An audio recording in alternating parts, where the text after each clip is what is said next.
સુરતમાં પ્રધાનમંત્રી નરેન્દ્ર મોદીના જન્મદિવસની ઉજવણી કેન્દ્રીય જળશક્તિ મંત્રી CR પાટીલના હસ્તે દિવ્યાંગોને 75 બાઇસિકલનું વિતરણ કરાયું હતું। ઇન્ડોર સ્ટેડિયમ ખાતે સફાઈ કર્મીઓ માટે ભવ્ય કાર્યક્રમનું આયોજન કરાયું। શહેરના 6000 સફાઈ કર્મચારીઓ માટે દાતાઓ દ્વારા 10 કરોડનું ફંડ ભેગું કરાશે। આ ફંડનો ઉપયોગ પાલિકા દ્વારા સફાઈ કર્મીઓના બાળકોના અભ્યાસથી લઈને લોન માટે ઉપયોગ કરાશે। સુરત બાદ નવસારીમાં પણ સફાઈ કર્મચારીઓ માટે 5 કરોડનું ફંડ એકત્ર કરાશે। સફાઈ કર્મચારીઓને સન્માન આપવા પાટીલે કરી હાંકલ। માત્ર દરવાજા પર નહીં પરંતુ ઘરમાં બોલાવી નાસ્તો કરાવવો અને ગિફ્ટ પણ આપવી તેવી અપીલ કરી। દેશના પ્રધાનમંત્રી નરેન્દ્ર મોદીના જન્મદિવસને સફાઈ કર્મચારીઓના સન્માન અને ઉત્સવ તરીકે મનાવવામાં આવશે। माननीय प्रधानमंत्री श्री नरेंद्र मोदी साहेबना जन्मदिवसने निमित्त बनावीने खूब मोटी संख्या में कदाच 1 लाखथी पण ऊपर जशे एवी कल्पना है। एटला ब्लडना यूनिट गुजरात में भेगा थया छे जे कदाच विश्व रेकॉर्ड है। पीएम नरेंद्र मोदीए आज मध्यप्रदेशથી તમામ વર્ગો માટે સેવા પ્રકલ્પ શરૂ કરાવ્યા। આરોગ્યને લગતી સેવાઓ આગામી 15 દિવસ સુધી અપાશે। સ્વસ્થ નારી સશક્ત પરિવાર અભિયાનનો પ્રારંભ કરાવ્યો। સેવા પખવાડિયાનો મલ્ટી સ્પેશિયાલિટી કેમ્પ ગાંધીનગર અને રાજકોટમાં યોજાયા। આ ઉજવણી નિમિત્તે પ્રવક્તા મંત્રી ઋષિકેશ પટેલનું નિવેદન સામે આવ્યું।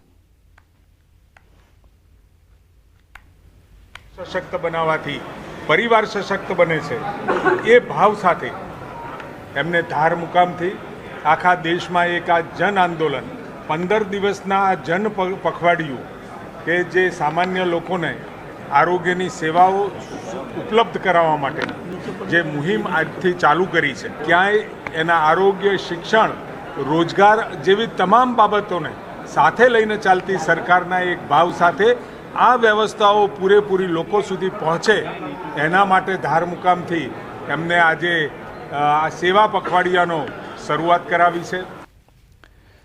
પ્રધાનમંત્રી મોદીના જન્મદિવસની દેશભરમાં ઉજવણી થઈ રહી છે ત્યારે પીએમ મોદીના જન્મદિવસે એક હેન્ડ ગ્રીપ લોકોમાં આકર્ષણનું કેન્દ્ર બની છે। રાજ્યના અલગ અલગ શહેરોમાં યોજાયેલા નમોત્સવ કાર્યક્રમમાં મોટી સંખ્યામાં ઉમટેલા લોકો હેન્ડ ગ્રીપ સાથે જોવા મળ્યા। પ્રધાનમંત્રી નરેન્દ્ર મોદીના જન્મદિવસે અમદાવાદમાં પણ ભવ્ય નમોત્સવ કાર્યક્રમનું આયોજન કરાયું છે। આ કાર્યક્રમમાં આવતા તમામ લોકો પીએમ મોદીના ફોટો સાથેની હેન્ડ ગ્રીપ જોવા મળશે। હજારો લોકો માટે પીએમ મોદીના ફોટો સાથેના હેન્ડ ગ્રીપ તૈયાર કરાયા છે જે લોકોને ખૂબ પસંદ આવી રહ્યા છે। મહત્વનું છે કે નમોત્સવમાં પીએમ મોદીના બાળપણથી લઈને પ્રધાનમંત્રી પદ સુધીની સફર દર્શાવવામાં આવી છે। મેં મારા જીવનમાં નરેન્દ્ર મોદી સાહેબના મુખોટા જોયા છે, નરેન્દ્ર મોદી સાહેબની કેપ જોઈ છે ને આજે મેં આ ગ્રીપ જોઈ છે।